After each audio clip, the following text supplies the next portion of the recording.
Alors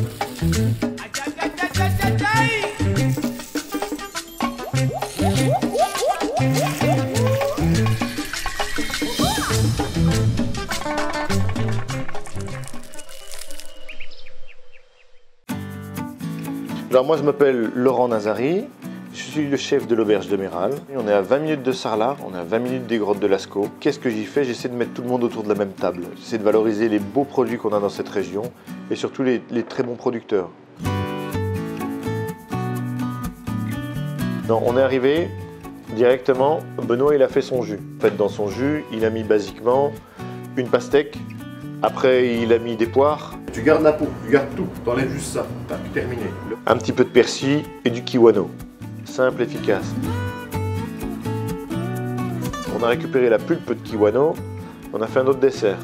Dans cet autre dessert, il y avait la pulpe de 3 kiwano, il y avait 3 poires, il y avait 2 petites briques de lait de coco. On avait 80 g de sucre et on avait 100 g de graines de chia. Après, tu peux rajouter un petit peu de vanille si tu as envie, voilà. Et on a mis un petit coulis de kiwano par-dessus. Le gratin de millet, où là on a simplement mis du millet à cuire comme des pâtes dans de l'eau salée. On a arrêté la cuisson quand le millet était croquant. À côté de ça, on a coupé très fin des blettes. On les a fait tomber à la poêle avec un petit peu d'huile d'olive, du sel. On a bien remué. On a ajouté notre millet juste cuit, de la crème. On a mélangé tout doucement comme ça. Et on a mis à cuire au four avec un petit peu de fromage. Là en l'occurrence du fromage de chèvre local. La salade de blettes, on a coupé des blettes très fines, de l'oignon, de l'ail. On les a mélangées avec des raisins secs, préalablement trempés au vinaigre de cidre. On a assaisonné le tout et on a laissé une demi-heure au frigo avec un couvercle.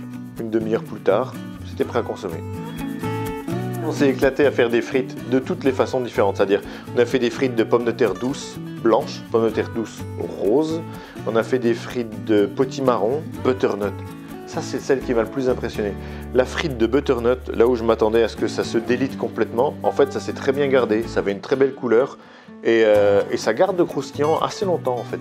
Du coup, c'était très joli parce qu'on a mélangé les 4 pour avoir vraiment des frites de légumes. Ça, c'est un joli mélange, puis ça change de la patate classique et c'est beaucoup plus nourrissant, en fait. Tarte Halloween, ça c'est bien. On a pris une pâte sucrée, on a abaissé une pâte sucrée. À l'intérieur, on a mis un potimarron qu'on a cuit à l'eau, simplement. Un appareil à crème prise un petit peu plus exotique que d'habitude, c'est-à-dire on a mis 3 œufs, une petite briquette de lait de coco, une cuillère à soupe de curry et on a mis tout ça à cuire. On a mélangé, on a mis tout ça à cuire au four 20 minutes à 180 degrés et après on a rajouté du chocolat fondu, du chocolat 55%. Aussi simple que ça.